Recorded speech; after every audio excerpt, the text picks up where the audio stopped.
जब उसका अवाम ही उसके बरखिलाफ हो हम्म। जाएगा। अभी ये जो स्टेटमेंट आर्मी चीफ ने दिया, मुनीर साहब ने, कि साहब ये सिचुएशन फिलहाल हमारे कंट्रोल से बाहर है और एक सीरियस सिचुएशन है। अगर मैं आर्मी के लहजे से देखूं कि किसी आर्मी को अगर इंसर्जेंसी को कंट्रोल करना है और जहां अवाम उस इंसर्जेंसी और इंसर्जेंट मूवमेंट को सपोर्ट कर रही हो, उस फौज को उस इलाके में लड़ना मुश्किल हो जाता। तो चाहे कोई भी फौज हो दुनिया की, चाहे वो अमेरिकन हो, चाहे रशियन हम्म। हो, चाहे पाकिस्तानी फौज हो, चाहे भारतीय फौज हो, तो आपको सबसे पहले अवाम की खुशहाली, अवाम का वेलफेयर, अवाम का हित में काम करना पड़ता है। और वो काम कौन करता है? वो काम करता है एक चुनी हुई सरकार। अगर चुनी हुई सरकार ही नहीं है, जिसको बिठाया गया कठपुतली की तरह एक पाकिस्तानी फौज ने, तो वो अवाम के लिए क्या काम करेंगे? वो तो यहाँ जो हुक्म मानेंगे पाकिस्तानी फौज जो देगी उसको मानेंगे। यहाँ पाकिस्तानी फौज जो ताकत में रहने के लिए डर दिखाती रहेगी पाकिस्तान की अवाम को, अभी हमें भारत से खतरा है, अभी हमें अफगानिस्तान से खतरा है, अभी केपीके में खतरा हो गया। तो ये जो कहानी है वो काबिज रहने के लिए। और इसी प्रकार पाकिस्तान की फौज जी। हर प्रकार का धंधा किया इन्होंने। एक जो इंटरनेशनल माफिया होता है उस प्रकार ये अपने आप को ऑपरेट करते हैं। चाहे वो ड्रग्स का सेल परचेज हो, चाहे स्लश मनी हो, चाहे वो काउंटरफीट मनी हो, चाहे हथियार बेचें, चाहे वो न्यूक्लियर असेट्स बेचें, तो ये काम करते रही पाकिस्तान की फौज। हालांकि पाकिस्तान की फौज एक बड़ी प्रोफेशनल फौज थी। नहीं भारत नहीं। की फौज और पाकिस्तान की जी। फौज एक ही थी ना, ब्रिटिश इंडियन आर्मी। जी। और हमारे जो बेसिस हैं वही हैं। तो लेकिन बिल्कुल। क्या है कि जैसे जैसे आगे बढ़ते चले गए, भारत की फौज भारत के लिए काम करती है, पॉलिटिकल सिस्टम में इन्वॉल्व नहीं होती है। हम्म। पाकिस्तान की फौज जो शुरू से ही पॉलिटिकल सिस्टम के अंदर इन्वॉल्व होगी और बहुत बार अपनी सत्ता डायरेक्टली नहीं, काबिज करके आपने तो उन्होंने पूरी आर्मी का डिक्टेटरशिप चलाई। आपने पूरी आर्मी का मनोबल एक तरह से डाउन किया ना। आप कह रहे हैं कि भाई हमारी बात नहीं मानता है। पूरी आर्मी आपके पास है और आप कह रहे हैं आपकी बात, एक तालिबान एक छोटा सा हिस्सा आपकी बात नहीं मान रहा है। अमजद अयूब मिर्जा जी का रिएक्शन चाहेंगे, उसके बाद मैं आपके पास आ रहा हूं सर, दिनेश नैन सर। अमजद अयूब मिर्जा जी, क्या मजबूरी है पाकिस्तान की ऐसा कहने के पीछे? देखिए, इसमें दो चीज़ें हैं ना। और दोनों चीज़ें आपके जितने अभी आए मेहमान इन्होंने बीच बीच में उसका जिक्र कर दिया है। हम्म। एक तो ये है कि पाकिस्तान की जो इकोनॉमिक सूरत हाल है वो बड़ी ख़राब है। और पाकिस्तान में एक क्राइसिस चल रहा है, पावर एंड इलेक्ट्रिसिटी का क्राइसिस है, वाटर क्राइसिस है, और हेल्थ क्राइसिस है, एजुकेशन क्राइसिस है, और महंगाई बहुत ज़्यादा है, इन्फ्लेशन है। तो इन चीज़ों से लोगों की तवज्जो हटाने के लिए ये खुद ही कभी अफगानिस्तान बॉर्डर पे कुछ कर देते हैं, कभी कश्मीर बॉर्डर पे कुछ कर देते हैं कि अवाम की तवज्जो जो है उस तरफ लगी रहे। और फिर उसमें ये एक वॉर जिंगोइज्म के ज़रिए जो है वो लोगों में एक वॉर का यूफोरिया पैदा करते हैं, एंटी इंडिया। और अब ये पैदा कर रहे हैं एंटी अफगान। ये कहते हैं अफगान हमारे मुसलमान भाई हैं, तो इन्होंने लाखों की तादाद में जो अफगान महाजरीन थे उनको किक आउट क्यों किया पाकिस्तान से। ये क्यों पाकिस्तान में कहा जाता है कि जो अफगान हैं ये चोर हैं, ये चोरी करते हैं, पाकिस्तान में जो रहते हैं अफगान अफगान लोग ये चोरी करते हैं। ये आम वहाँ पे ये नैरेटिव चलता है, हालांकि ये बिल्कुल गलत बात है। अब आर्मी दूसरा जो पहलू इसका वो ये है कि पाकिस्तान की जो सिविल गवर्नमेंट है वो कमज़ोर है, वो नॉन रिप्रेजेंटेटिव है, और उसमें इतनी शक्ति नहीं है कि वो पार्लियामेंट के ज़रिए एक्सटर्नल जो डिस्प्यूट्स हैं उनको सेटल कर सके। जैसे पीओजेके को अभी तक पाकिस्तान ने फैसला नहीं किया कि पीओजेके को कब उन्होंने देना है वापस, क्या कहते हैं उसको, इंडिया को वापस कब कर रहे हैं। अभी तक उन पार्लियामेंट ये फैसला नहीं कर सकी। इसी तरह से अभी तक ये फैसला नहीं हो सका कि ड्यूरेड लाइन का क्या करना है। पाकिस्तान और अफगानिस्तान के दरमियान कोई सरहद नहीं है। आप देखें अटक से आगे तक का इलाका सारा ये अफगानिस्तान का है। जी। 28 लाख तोले सोने के जखायर का पता चला है। तो अब पाकिस्तान में तो ये है ही नहीं, ये तो सारा अफगानिस्तान का सोना है जिस पर पाकिस्तान बैठ गया है। तो ये मसाइल मौजूद हैं। फिर जो इन लोगों इन मसाइल को जो उठाते हैं यूट्यूब चैनल्स के जरिए, उनकी जाने भी खतरे में। अभी 3 हफ्ते हो गए हैं निमरा अहमद शाइला खान, शुएब चौधरी और सना अमजद का कुछ पता नहीं है कि वो कहाँ हैं। कोई कहता है उनको उठा के ले गए हैं। कल ये खबर आई थी कि एनकाउंटर में शुएब चौधरी और सना अमजद को खुदा न खास्ता मार दिया गया है। यानी कि आप फिर जो वॉइसेस हैं ऑफ सेन वॉइसेस जो है उनको आप नहीं बर्दाश्त कर रहे, तो आपकी सलाह नहीं हो सकती, आपकी सिर्फ बर्बादी और तबाही हो सकती है। और अब हम इंतजार कर रहे हैं पाकिस्तानी सेना का कि किस दिन ये सरेंडर करते हैं और एक नया 1971 जो है वो दोहराया जाता है पाकिस्तान में। इसका इंतजार सारी दुनिया कर रही है। मैं ये जो आप सोशल मीडिया यूट्यूबर्स की बात कर रहे हैं, मैं इस पर आरजू काजमी का आंसर लूंगा, लेकिन कर्नल दिनेश नैन के पास जा रहा हूं। सर, 6,54,000 एक्टिव आर्मी पर्सनल्स हैं अगर हम पूरे पाकिस्तानी आर्मी की बात करें। ओवरऑल फिगर की बात करें 16-17 लाख तक ये फिगर है, लेकिन इसके बावजूद एक आर्मी चीफ का एक कहना कि भाई हमारी बात नहीं सुन रहा है, मजबूरी नहीं तो और क्या है। मैं बार बार पूछ रहा हूं, 6,54,000 सैनिकों को आपने सरेंडर करने को मजबूर कर दिया एक तरह से। देखिए विवेक, हम एक चीज भूल रहे हैं कि अफगानिस्तान के अंदर जो लोगों ने आके पंगे लिए पहले, मैं पंगा ही बोलूंगा क्योंकि पाकिस्तान पंगा ले रहा है, वो ये है कि आप रशिया को देख लीजिएगा। Russia is such a big power. America को देख लीजिएगा। तो क्या इनमें से कोई भी लोग अफगान की इन सैनिकों को झुका सके क्या? उसका कारण ये है कि ये अफगानी लोग अपने जमीन के चप्पे चप्पे को पहचानते हैं और ये गुरिल्ला वॉरफेयर है। और इन्होंने अलकायदा के टाइम से लेके अब तक तोरा बोरा की सब पहाड़ियों से लेके हिमकुश की पहाड़ियों में गुफाएं बना रखी हैं, छुपते हैं, इनको पता भी नहीं कि कहाँ जाएंगे, कहाँ से निकलेंगे। और ये बड़े बड़े जो अपने हथियार है ये लेके बाहर बैठे वेट करते रह जाएंगे। रही बात पाकिस्तान के जो सेना अध्यक्ष हैं आसिम मुनीर जी की, देखिए जैसे अर्जुन ने बताया है कि पेशावर के अंदर जो मीटिंग हुई थी उसमें अली अमीन गंडा के बाकी सब लोगों को बुलाया गया था कि भाई आप लोगों के साथ में संपर्क रहता है पश्तूनों का और टीटीपी के लोगों का, तो इससे कुछ किया जाए। वहां जब अली अमीन गंडापुर ने कुछ बातें उठाई कि आप लोग अनाप शनाप तरीके से गलत तरीके से टीटीपी के लोगों के साथ में गलत कर रहे हैं, आप हवाई अटैक कर रहे हैं, तो वहां पे उनको बोला कुचल के रख देंगे, उस तरह की स्टेटमेंट दे दी। उसके बाद में आप देखिए पीछे अभी बोल रहे थे झूठ बोलने वाली बात पे, ये पाकिस्तान की सेना विवेक झूठ पे टिकी हुई है। झूठ फैला दिया पूरे पाकिस्तान के अंदर। बखान कॉरिडोर पाकिस्तान के अंडर में आ गया है, हम लोगों ने ले लिया है। हमारे तो जो आईएसआई चीफ हैं वो तजिकिस्तान गए थे, वहां जाके उन्होंने तजिक से बात की और जो अहमद मसूद है उससे मिले हैं। उन्होंने कहा बख्शा प्रोविंस के अंदर तो चिकन नेक पड़ता है इसका, वहां पे ये लोग चौकी लगा के बैठ जाएंगे। किसी भी अफगान की हिम्मत नहीं तालिबान की वो बखान कॉरिडोर में घुस जाए। इधर से पाकिस्तान उनसे बिजली लेगा, सारी पोस्टें कंट्रोल में आ गई। अरे भाई अहमद हो क्या? चीन बैठा उधर, चीन ने अभी 2023 के अंदर तेल और सब चीजों का करार किया है। चीन ने अभी करार किया है, पहले से दूसरे को बोलने का मौका दिया करें। जब आप सबक याद करके आते हैं, बना दिया बखान कॉरिडोर के अंदर, ये जो सबक याद करके आते हैं अगर सबक याद बन के और अफगानिस्तान के थ्रू अपनी चाबहार पहुंच गई तो इनका जो सीपैक है ना वो गोबर में चला जाएगा। कोई कुत्ता नहीं पूछने का सीपैक को।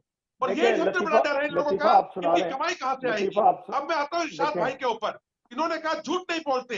अरे भाई उससे बड़ा आप जरा मुझे सुने, हर जगह पे आप झूठ बोलते हैं, आप झूठ बोलते हैं, आप झूठ नहीं बोलते, आप अभी भी झूठ बोल रहे हैं। 150 के करीब आईएसआई एजेंटों का पूरा लिस्ट निकल गया है विवेक। 150 के करीब आईएसआई एजेंट बहुत झूठ बोलते हैं। हमारे इनके काबुल के एयरपोर्ट से लेके और इनकी मिनिस्ट्री के अंदर तक इन लोगों ने अपने पूरे के पूरे जाल बिछा रखा था।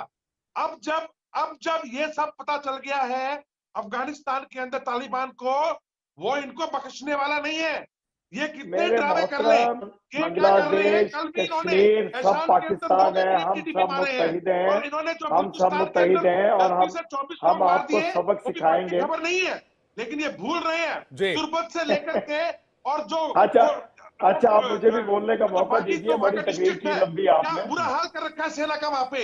ये ठीक है, पोस्टर छोड़ के भाग कर्नल दिनेश नैन, इरशाद अहमद स्क्रीन पे प्लीज जल्दी से। इरशाद भाई, हिंदुस्तान को कोई जरूरत नहीं है आपके यहाँ आके कुछ करने की। आपने खुद आप जरा मेरी बात सुनिए, मुझे मौका दीजिए। पहला है टीटीपी, दूसरा है बीएलए, तीसरा है सिंध गला वाले, बैठ जाएगा आपका। ने कर लिया तालिबान ये अफगान अजगर खराब हो जाएगा। कर्नल साहब ये अजगर इन्हीं को निकलने के लिए तैयार है, लेकिन इतने घबराए हुए लोग हैं, गला खराब हो जाएगा। मैं तो घबराया हुआ इतने नहीं, इतने घबराए भाई। इरशाद भाई कहाँ है ये लोग जी? मुझे 2 सवाल का जवाब दें। कल साहब 1 सेकंड में आ रहा हूँ, एक बार जल्दी से। ठीक है, एक पॉइंट हाँ सिर्फ, बोलिए एक सर, पॉइंट प्लीज, बोलिए एक सर। पॉइंट। मैं अरशद साहब से पूछूंगा, भाई साहब आप कहते हो कि आपके सभी पाकिस्तानी चीफ हैं, अरे आपका एक चीफ अभी अभी गया $6-7 बिलियन कमा के, तो आप लोगों के अभी मिर्जा साहब ने इतने किस्से सुना दिए, क्या क्या प्रॉब्लम है? अगर सारे के सारे चीफ बना दिए ना आपने, तो पूरा पाकिस्तान लूट के पताल तक में लूट करके ले जाएंगे, कब्रें भी उखाड़ लेंगे। क्या बकवास कर रहे हैं आप? शुक्र करो 4 साल में एक बनता है ना। देखें आप एक लफ्जों चीफ पे, आपका, देखें कोई मैं हमेशा कहता हूँ पाकिस्तान को तहजीब में खाली रहिए, करके चला तहजीब जाता में है। रहिए। भगवान अल्लाह ना करे, मैं कह रहा हूँ अल्लाह ना सब करे तहजीब में रहिए, अपनी पाकिस्तानी जुबान हर को कंट्रोल पाकिस्तानी रखें, आपका अपनी चीफ बने। जुबान पे काबू अल्लाह ना रखें, करे, बदतमीजी ना अल्लाह करें। ना करे, बदतमीजी अल्लाह मैं ना नहीं करे, करता, ना मैं करना चाहता हूँ, ना मैं करे, सुनता हूँ। चीफ बने। आप आपके ठीक है, कर्नल साहब जवाब ले लेते हैं। कर्नल साहब जवाब ले लेते हैं। पाकिस्तान को ठगते हैं। भाई इरशाद भाई, जुबान पे आपने ही टीटीपी को आपने पैदा किया, बीएलए को आपने पैदा किया, तालिबान आपने बनाया, ये जो अजगर आपने बनाए, ये अजगर अब आप ही के पीछे पड़े, तो इसमें गलत बात क्या है? इसमें कौन सी बदतमीजी हो गई? देखें मैं ये कह रहा हूँ, देखें मैं बड़े आराम और तहम्मुल से बोलता हूँ। आप कह रहे हैं कि हम घबराए, मैं आराम से बोल रहा हूँ। तमीज और तहजीब के दायरे में रहना चाहिए हमेशा कर्नल साहब। नहीं, जब हम प्यार भाई से साहब बोलते हैं, आपको सभी प्यार से तमीज और बोलना तहजीब चाहिए, के मैं नहीं दायरे कह में रहा ही है। आपको तमीज लग रहा- तमीज और आपको- तहजीब कर्नल साहब, सब आपको सब तो कुछ लग रहा ओके है है। जैसे आपको आप मिर्चों इस के सवाल ऊपर का जवाब बता दे दीजिए बस। मुझे बोलने दें, मुझे बोलने दें, मुझे बोलने दें।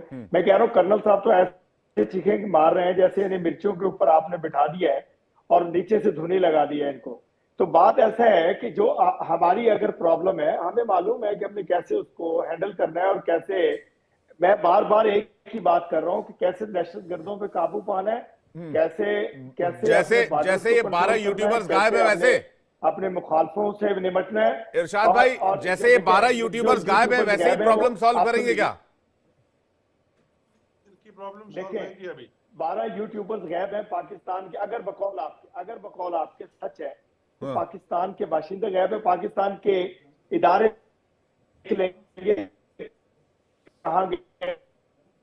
कहाँ किसने उठाया, क्यों उठी हुकूमत है, हमारे वजीर आजम है, सब तो मौजूद है।